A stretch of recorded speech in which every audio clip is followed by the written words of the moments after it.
The game changer would be if Vladimir Putin unleashed a nuke, because that then, Right. I think, takes all of this to the next level. So at this point, you're saying you don't believe that it's certain that he is Gog? Well, he's Gog-esque, without a doubt. He's acting like Gog. He's aggressive. He's evil. He surely hates Israel. He surely wants what he can take from Israel. He's aging. How many years does he have left? Maybe he's got another 15 years left. He very well may. But I think we're so late in the game. I think we should keep our eyes on him and what would be his intent towards, let's just say, wanting to seize a spoil, which is wealth, Right. in Israel. And Israel has wealth, and I think he would like it. I'm suspicious that he could be Gog. I'm going to leave it there because it is speculation. Is the wind of war blowing between Russia and Ukraine the beginning of the GOG and Magog war? Wouldn't the involvement of America and Europe turn this into a third world war? And in general, did we pursue GOG and Magog, or should we fear it, a war in which all the nations will converge on Jerusalem? And half the population will go into exile. This question was posed to Pastor Jack Hibbs, Jan Markle and Jimmy Evans, who have the influence and wisdom to answer this issue. They say that as we see it, GOG and Magog were not necessarily so, and certainly not in the way the prophets prophesied. We have a rule that prophecies of disaster do not necessarily come true. That is why the prophecy about the exile in Egypt lasting 400 years did not come true due to severe oppression. Hashem calculated the exile from the birth of Isaac, and so we leave Egypt 210 years after entering it. Well, naturally, with what's going on in the world around us, Russia, not Soviet Union anymore, mind you. Listen, this is an epic moment. If you can hear me right now, you are actually living out a prophetic timeline. How do I know? Because for so many years, somewhat 80 years or so, there was the Soviet Union, where communism ensconced many nations, and its epicenter was Moscow, Russia, Moscova, the Muscovite, ancient Muscovite kingdom, and that was the epicenter. And then remember, President Ronald Reagan said, "Mr. Gorbachev, tear down this wall." And through tactics that Ronald Reagan employed from that moment forward, military economic tactics, the Soviet Union broke up and dissolved. That had to happen because the Bible doesn't talk about a Soviet Union. The Bible talks about the prince of Rosh, Meshach, and Tubal. What is that? Today's Russia. Today's Russia. And Gog, G-O-G, is the name of or title of a person who is both the military commander, calls the shots, and the political leader who calls the shots, all wrapped up in one person. I'm not saying it's Vladimir Putin, could be, but it's going to be someone that fits the bill, G-O-G, Gog, that is in the land of Rosh, Meshach, and Tubal, or Russia. But listen, here's what's amazing. That shouldn't shock you. Kingdoms come and go. The main thing that you understand is Russia is in the Bible, Ezekiel chapter 38.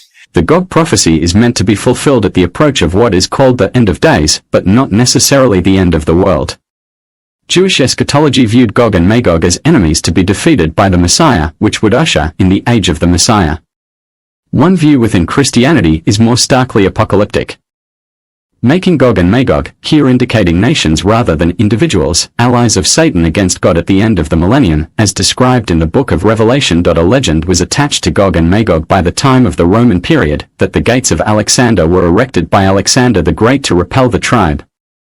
Romanized Jewish historian Josephus knew them as the nation descended from Magog the Japhetite, as in Genesis, and explained them to be the Scythians.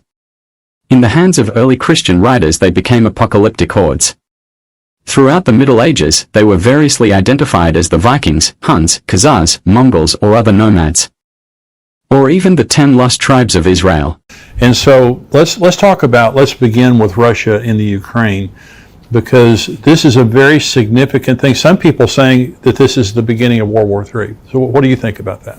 Well, and maybe it is, but my take on it is that any conflict that doesn't directly deal with Israel or indicate that it's going to ultimately end up in Israel, which of course Putin could end up being GOG, and that's kind of for a little bit later. But if it doesn't involve the Middle East, I don't get real concerned about it. I am concerned for those that are suffering, and particularly in Ukraine.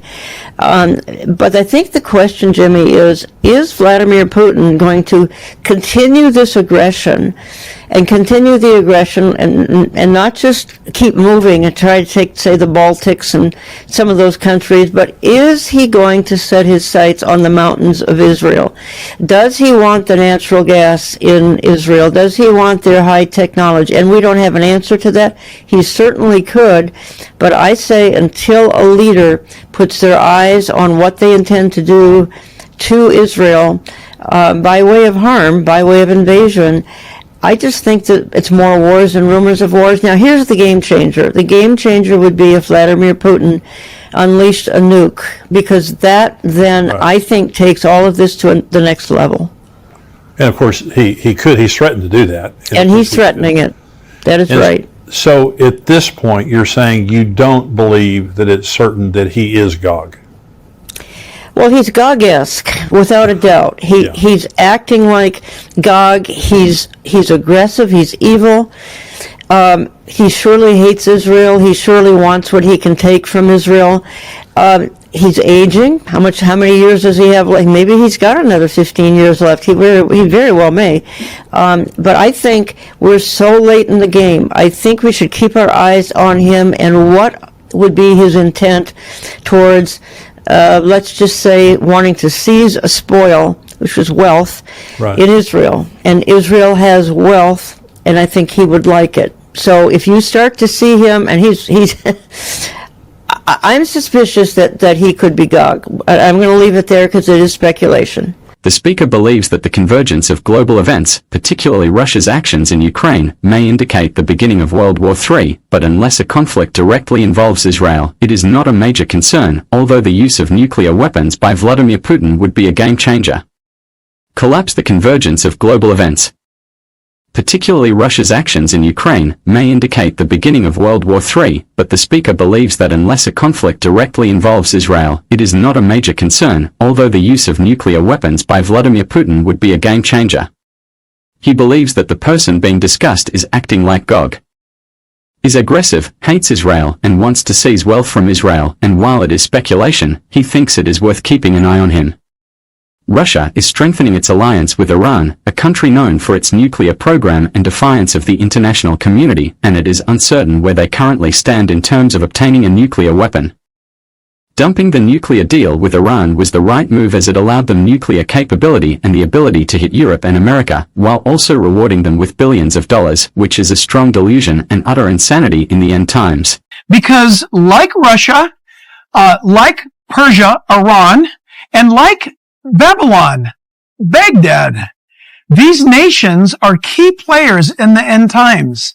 What's amazing to me is that it appears America evaporates for this one leader to come upon the scenes that is going to get a nation coalesced around him, and he's going to attack Israel. We're not talking about the Antichrist. We're talking about a coming military excursion by the leader of Russia. He's going to get surrounding Muslim nations to join with him to go after Israel's success. And that's in the Bible. They must understand that the world was not created by itself.